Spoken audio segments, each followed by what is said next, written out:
Paz do Senhor, meus irmãos, graças a Deus. Hoje, nossa lição de número 11, e o nosso tema é as consequências do pecado de Davi. Davi se arrependeu, Davi se humilhou a Deus, porém, houve consequências, e nessa lição nós vamos ver quais foram as consequências. No nosso textuário que está em 2 Samuel, capítulo 12, versículo 10, diz assim: Agora, pois, não se apartará a espada jamais da tua casa, porquanto me desprezastes e tomaste a mulher de Urias, o heteu, para que te seja por mulher. Haveria uma matança, haveria ódio, como houve de fato entre os filhos de Davi. Irmão que matou o irmão, depois o filho que morreu. Então nós vemos que a espada do sangue foi derramado na casa de Davi. Porque a consequência do pecado.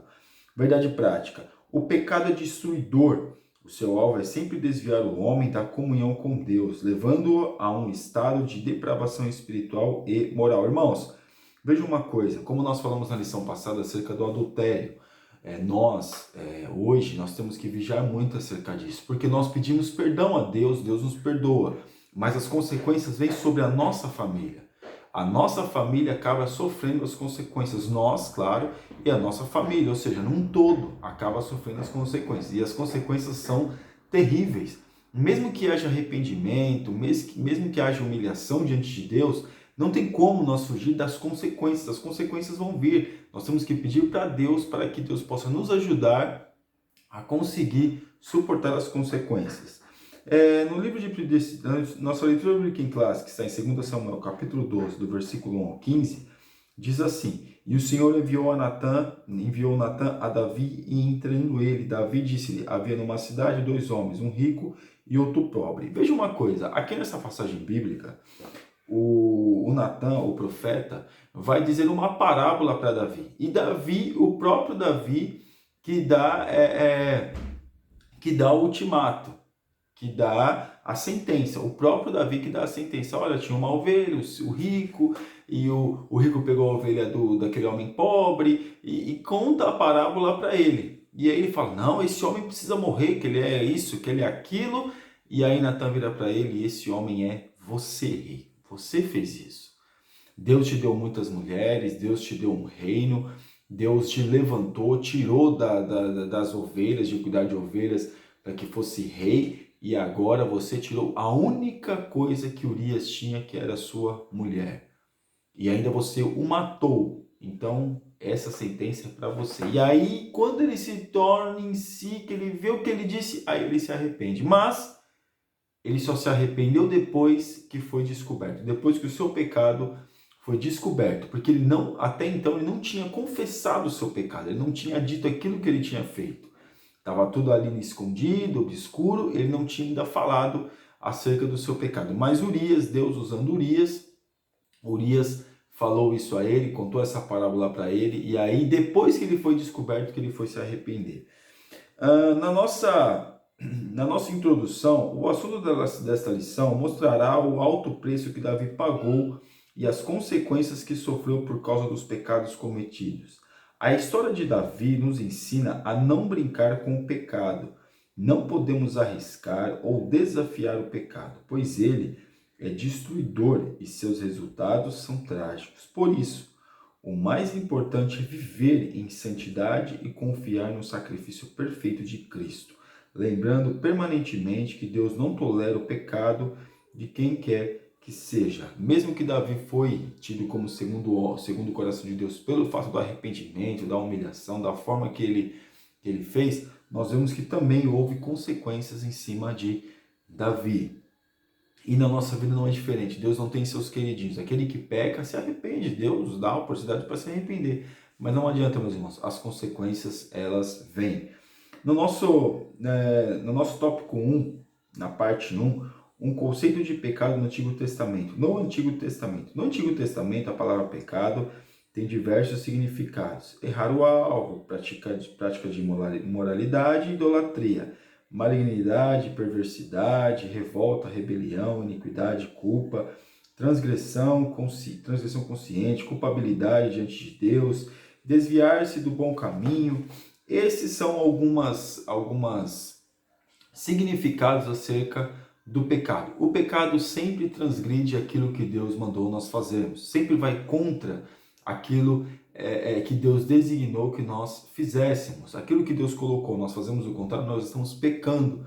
Porque Deus diz para nós irmos fazer uma coisa, Deus nos deu estatutos, Deus nos deu a forma que nós temos que viver, que é uma forma sadia, que Ele é o sábio, Ele é o sábio, Ele é a sabedoria, Ele sabe o que tem que fazer, Ele sabe como proceder neste mundo hostil e terrível, e quando nós transgredimos isso e vamos contra aquilo que Ele nos disse, nós estamos cometendo pecado. No Novo Testamento, quem lê o Novo Testamento depara-se com diversos vocábulos usados pelos escritores para definir a palavra pecado, que pode ser descrito da seguinte forma: mal moral, impiedade, incredulidade, herege ou apóstata, culpa, pecado propriamente dito, derivado da palavra grega amarita, conduta comprometedora, vida sem lei, referindo-se aos transgressores, adoração falsa, engano, pecado deliberado, induzir os outros a errarem por meio de falsos ensinos. Assim podemos perceber que o pecado é sempre maléfico. Ele é maléfico no Antigo Testamento, ele é maléfico no Novo Testamento. Irmãos, não é porque nós estamos vivendo pela graça que nós somos absolvidos de uma forma que nós não tenhamos consequências do nosso pecado. É que hoje nós temos acesso mais fácil, assim, vamos dizer assim, o acesso a Deus está aberto através de Jesus Cristo.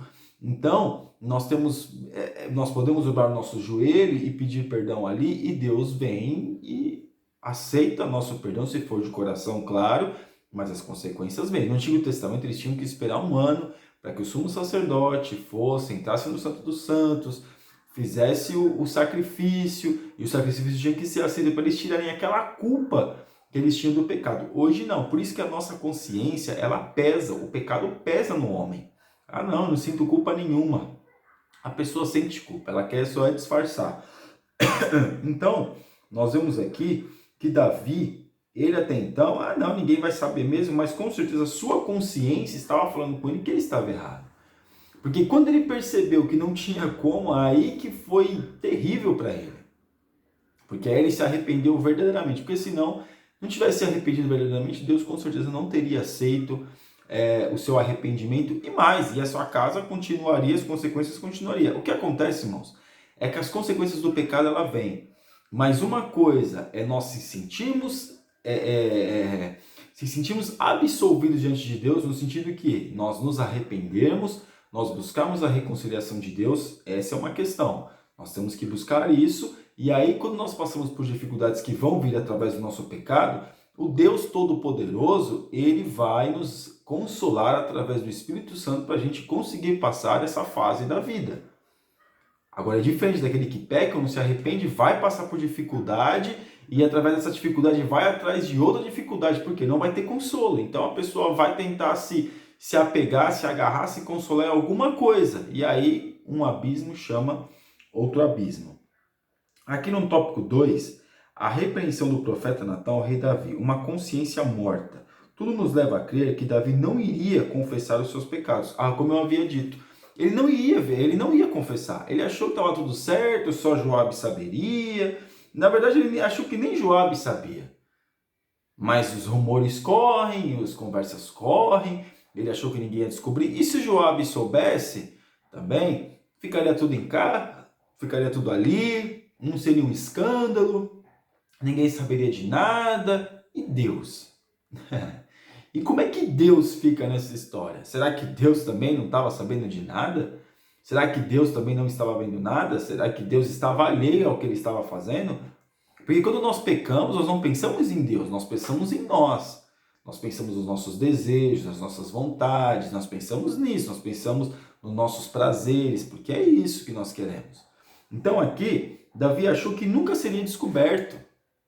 E aí, quando aconteceu isso, que a consciência caiu em si, que vai falar aqui no 2, a semelhança, mostrando a gravidade do seu pecado, a semelhança de Samuel e Elias, Natan age com energia e coragem para com Davi, denunciando-lhes os gravíssimos pecados. Aliás, o indicativo "tu és este homem" foi como uma espada transpassando o coração do rei. Ou seja, você é esse homem. Vai saber de que forma que ele falou, porque Davi, todo cheio de razão. Porque, meus irmãos, tem gente que comete pecado e quando outro comete, que é todo cheio de razão, todo cheio de querer ser, não, o que é isso? Já sei, toda a indignação do mundo está sobre ele.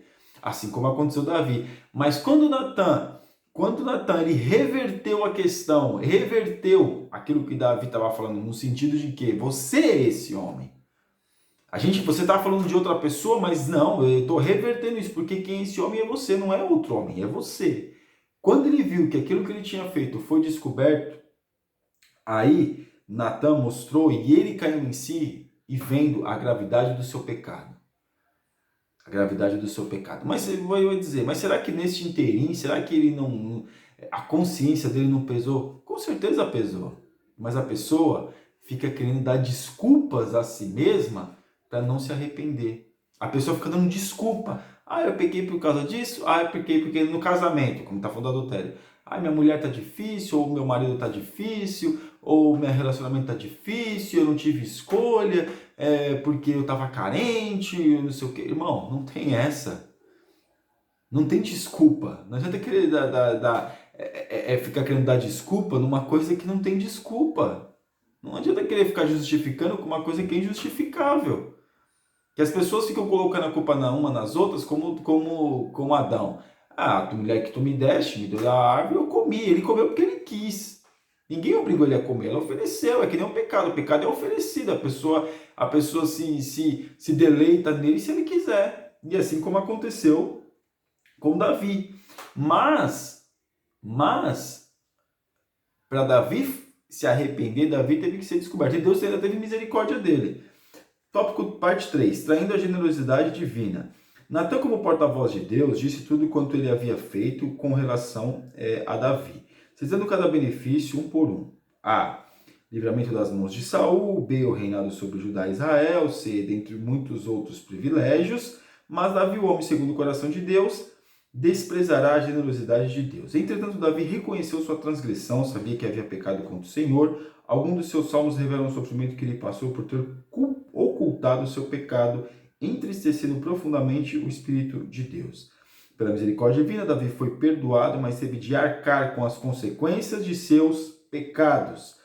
Mesmo que depois que ele foi perdoado, se sentiu perdoado, ele teve que arcar com as consequências do seu pecado. Mas aí a gente pode pensar, mas e se Davi tivesse pedido perdão? E se Davi tivesse se arrependido? Será que o grau de consequência seria maior, seria menor? É uma possibilidade.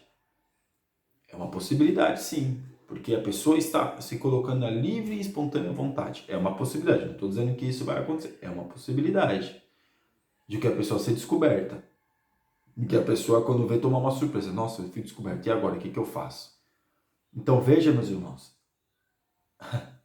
É engraçado, né? Muita gente acha que está pecando, está traindo a mulher, uma mulher traindo o esposo, acha que está traindo só o esposo, ou a mulher acha que está traindo vice-versa. Não, irmãos. Quando a gente faz isso, a gente está traindo o próprio Deus. Nós estamos traindo nossa família, nós estamos traindo a sociedade, nós estamos traindo a igreja, nós estamos traindo a nossa família, todas as pessoas que nós estamos traindo a todos. Mas principalmente ao próprio Deus. Nós não pensamos nisso. Tópico 3.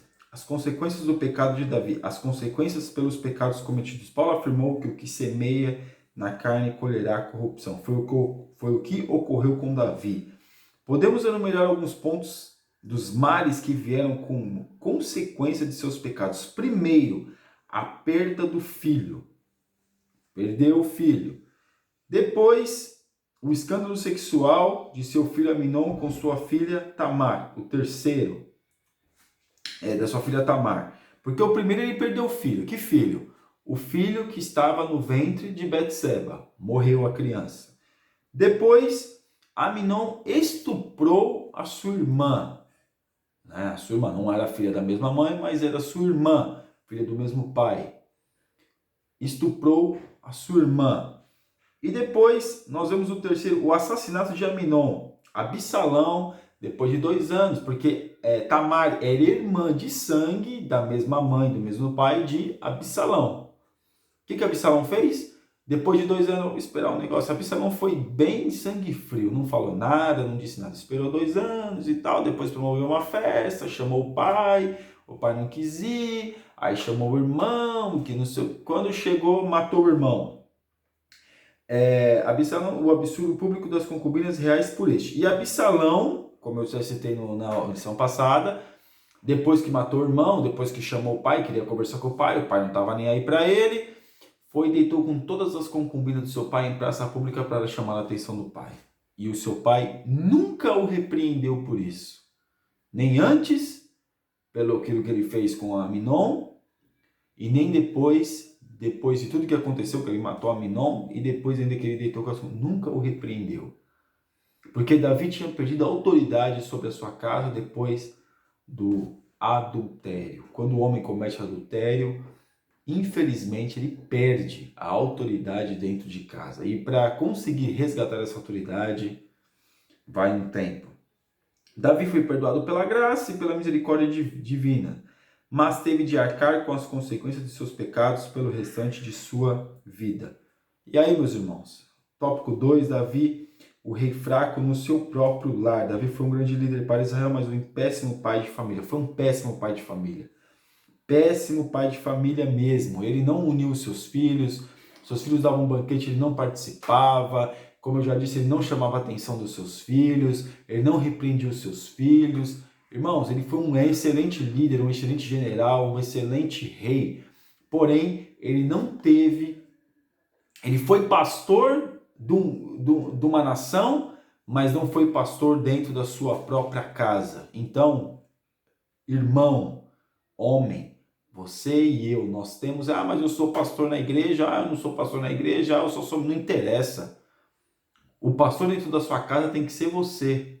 Você, antes de qualquer coisa, antes de ser um bom funcionário, antes de ser um crente, antes de ser um frequentador de igreja, você tem que ser um pai. Eu e você, nós temos que ser pai. Nós temos que ser primeira pessoa da nossa vida. Claro, é Deus. Segunda, nossa mulher. Terceira, os nossos filhos. Terceiro, nossos filhos. E em quarto, vem a igreja ainda. Porque primeiro é a nossa mulher que vai ficar conosco o resto da nossa vida. Segundos, terceiro, os nossos filhos. Primeiro é Deus, segundo a mulher, terceiro, os nossos filhos, que a gente tem que cuidar, tem que zelar, porque depois eles vão seguir a vida deles. Em quarto, a igreja. Então, antes de qualquer coisa, nós temos que ser pastores dentro da nossa casa. Nós temos que cuidar da nossa família. Foi o primeiro ministério que Deus deu para o homem, porque muitos estão preocupados com o que está lá fora, com a igreja, o que eu tenho que fazer, porque tem ensaio, porque tem não sei o quê, porque tem que blá blá blá, não sei o quê, tem que ir na igreja, não sei o quê, e não dá atenção para os seus filhos, não dá atenção para a sua mulher. Mas eu não estou cometendo adultério, está cometendo um pecado. Mesmo que não for o adultério, mas estou cometendo um pecado, porque não está dando atenção. E aí depois os filhos crescem, se desvia e reclama contra Deus. Mas vamos aqui. Então Davi foi um pai fraco, um rei bom, mas foi um pai fraco, um homem que deixou muito a desejar dentro da sua casa. E as consequências vieram, e o seu pecado se alastrou, e foi uma coisa terrível, e depois Absalão morreu, e depois aconteceu lá na frente, que nós vemos que aquele também aconteceu com Salomão, e depois, meus irmãos, ficou muito difícil mesmo as descendências de Davi. E a nossa conclusão: evitemos o pecado a qualquer custo, pois ainda que aparentemente seja inofensivo, ele sempre trará consequências gravíssimas. O adultério de Davi marcaria sua vida para sempre, mesmo depois do pecado. Isso porque o preço do pecado é demasiado alto. Seus frutos geram a morte, a desobediência a Deus e a crueldade para com Urias seriam pagas por meio da dor e do sofrimento da própria família do rei. Então, quem paga é a família, quem acaba pagando é a família. Não é só o homem, não é só a mulher, é os filhos, é a família, são todos. A gente comete um pecado, MPVC, só eu, a consequência com você nada, vai se alastrar a consequência com todo mundo. Assim como o pecado de Adão e Eva, até hoje nos alcança, o pecado que nós cometemos dentro da nossa casa, se o homem ou a mulher cometeu adultério, vai resvalar também nos filhos, vai resvalar na família, mas se você não tiver filho, vai resvalar na família, vai resvalar em todo mundo, as pessoas que estão próximas, que te admiravam, via você como uma boa pessoa. É isso que acontece.